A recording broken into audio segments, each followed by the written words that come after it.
On 29th December, the Rwandan government, through its Foreign Affairs Ministry, wrote a protest note to the Ugandan government condemning what it called multiple unjustified arrests of its citizens in Uganda, without informing its High Commission in Kampala. This followed the arrest and deportation of 5 Rwandans living in Uganda through Katuna border post on 28th December. No reason was given for the deportation executed by the Immigration Directorate. The latest thorn in the bilateral relationship was the treason charges levied on 45 Rwandans who appeared in a magistrates' court in Mbarara, southwestern Uganda, and were remanded until 15th January. The strongly worded diplomatic note brought to the fore long-held suspicion that the relations between Kampala and Kigali were souring yet again. In the protest note, Rwanda claims that Uganda supports rebels allied to Rwandan dissident former Army Chief General Kayumba Nyamwasa's Rwanda National Congress to destabilize Rwanda from the Democratic Republic of Congo. But Chief of Defense Forces General David Rwakuba says the allegations are far-fetched. We don't have any hostile intentions against any of our neighbors, and we can't provide sanctuary to whoever wants to destabilize any of our neighbors, including Rwanda.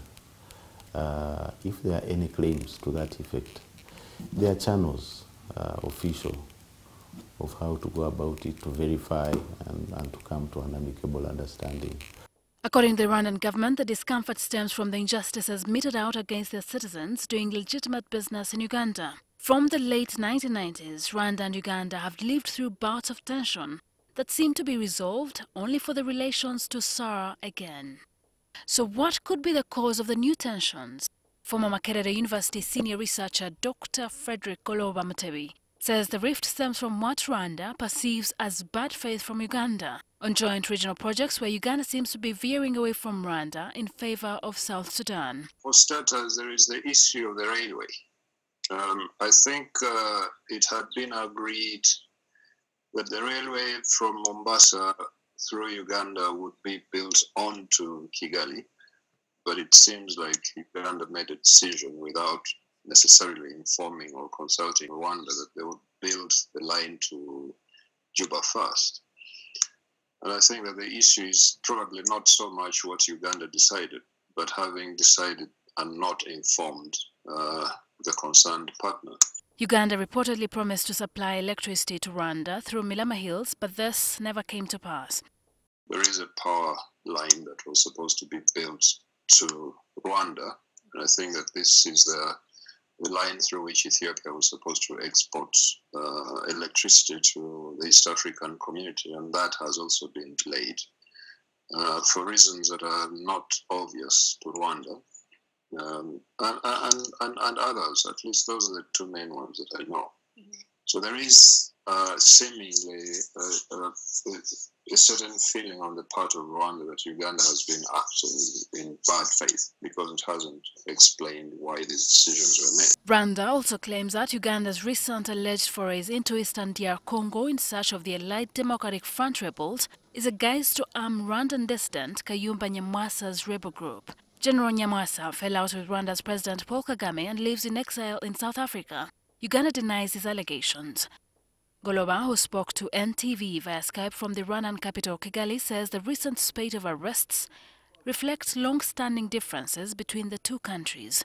General Moses says both governments must address the differences in a more open and candid manner. I think our leaders should be at it. Channels are open. That is what I can assure you, because I'm privy to how government works. If there's any complaint, whether it be from Uganda or from Rwanda, there are channels official about how this can be resolved, addressed and resolved for the benefit of our people and countries. I think that there is a great deal to lose on both sides if this is allowed to escalate.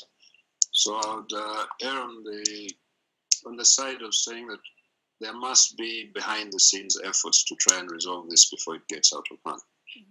Uganda is safe for whoever wants to do his business and do it in a lawful way, subject to our laws and the norms of the country.